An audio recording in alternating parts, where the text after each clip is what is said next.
Hi everyone, it's great to see you. I am sitting out here next to my deck because this is where I have the majority of my daylilies, and sadly the blooming season has ended for them. So today I'm going to share with you 3 important things that I've learned about my daylilies and get this all tidied up here.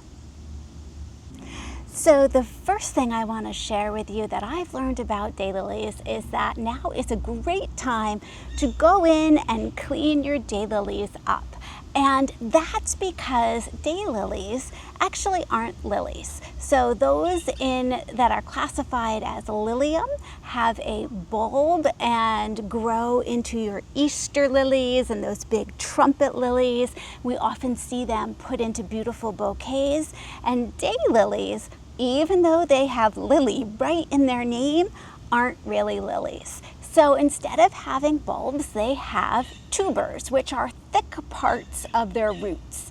So sometimes they kind of look like bulbs because they get so fat, those tubers, but they're actually just the fat roots. And that makes it really nice because daylilies, being a perennial, you can come through, you can cut them all down, you can shore them off like 6 to 8 inches like I like to do, just like you would do for a bee balm or your phlox perennials. We are very comfortable going in and sort of trimming those off, and then we're like, well, maybe they'll get a few more blossoms, or if not, at least they look nice and tidy.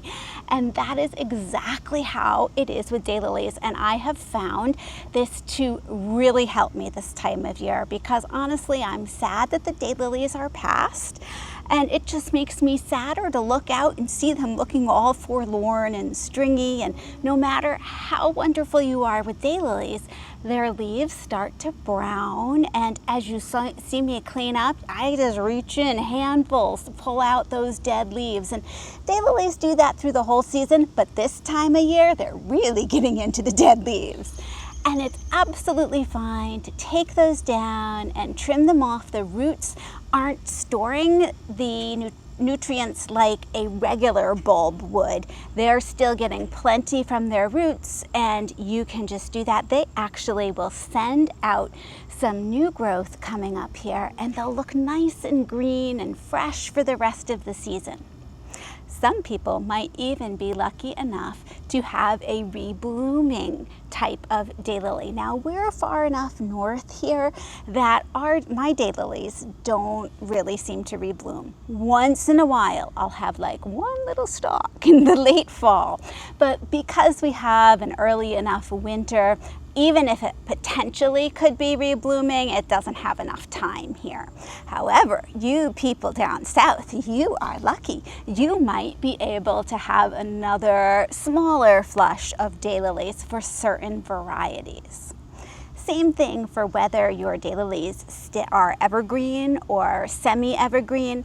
Here it gets cold enough that all of my daylily foliage completely dies down in the winter.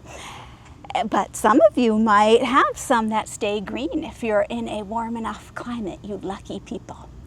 However, the second thing that I've learned is that cleaning up your daylilies is a really good idea. And that's because for me in my garden, we harbor a lot of insects, a lot of slugs, and believe it or not, I just found a real snail with a snail shell. I didn't even know I had those in my garden. And they love the daylilies. They love to get down in the fans. And if I don't carefully clean them out, they will overwinter.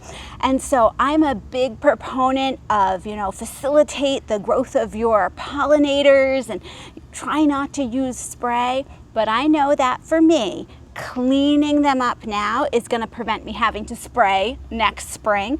So it's totally worth it, even though I can't leave the dead foliage here for bugs to hibernate in, even the good ones. But for me, it's working. And then the last thing that I learned about my daylilies is that each year is completely different. So I looked back into my journal, and the last 2 years, my last daylily blossom has been August 18th or August 22nd. And here it is, August 10th, and we are like really done. I don't know why.